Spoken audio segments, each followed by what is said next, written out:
Des maths tout le monde. Alors aujourd'hui, une très courte vidéo sur le nettoyage des fraises. Je dois avouer que moi-même, je n'ai jamais nettoyé mes fraises. C'est lorsque j'ai reçu ma dernière commande, Fraser a ajouté un produit que je ne connaissais pas, le nettoyant pour outils, Toolsnare. Toolsnare. Et c'est donc le test de ce produit que j'ai filmé et qu'on va voir dans cette vidéo.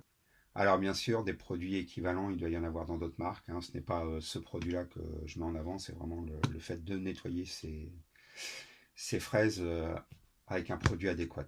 Si comme moi, vous ne nettoyez jamais vos fraises, vous allez voir à quel point c'est simple et efficace et ça ne prend vraiment pas beaucoup de temps. Au moment de cette vidéo, le fraiseur vend le sien entre 15 et 20 euros, je crois.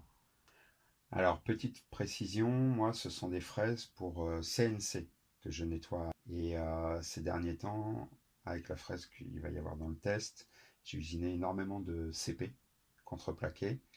Donc, les fraises tournent longtemps, toute la journée quasiment. Elles tournent au moins 8 heures par jour. Et avec le CP qui est rempli de colle, ça brûle énormément les fraises. Et donc, celle que je vais nettoyer là, je m'en suis servi à peu près un mois sans la nettoyer. Je sais, c'est pas bien. Alors voilà le produit en question que Fraser m'a envoyé. Voici donc la fraise que je vais nettoyer. Comme vous pouvez le voir, elle a bien brûlé, bien noirci. Je gratte avec l'ongle. Et ça part un peu, mais difficilement. Et surtout, je me flingue les ongles. Donc là, tout simplement, je vais la laisser un petit peu tremper dans du produit. Instantanément, on peut voir qu'il y a du brûlé qui se dilue.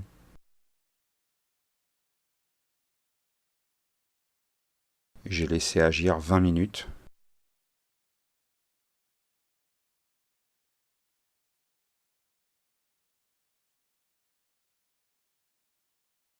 Il y a déjà une bonne partie du brûlé qui part facilement.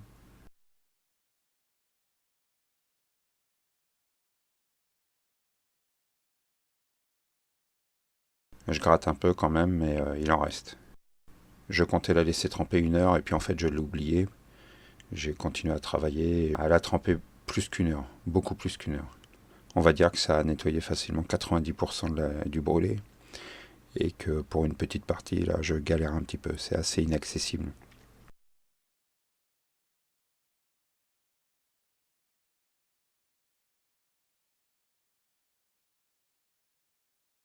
J'ai encore laissé tremper et je dois gratter encore.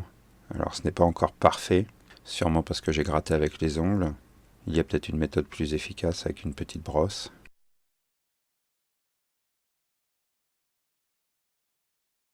Le résultat est donc très satisfaisant, mais très honnêtement, je pensais vraiment que le produit allait tout enlever sans trop avoir à frotter.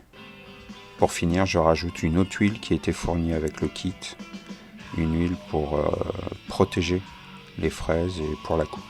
Donc vous avez vu, c'est très simple, très efficace.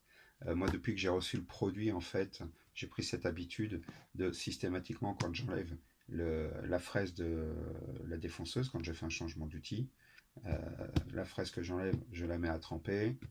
Et après ma séquence d'atelier, un petit coup de sopalin et une petite goutte d'huile de protection. Je pense que c'est un bon réflexe à avoir. Ça va permettre d'améliorer la coupe de l'outil et la durabilité de la fraise, ce qui n'est pas négligeable. Si vous avez vous-même des conseils sur le nettoyage des outils, des petites astuces, n'hésitez pas à nous le dire en commentaire. Allez, kenavo!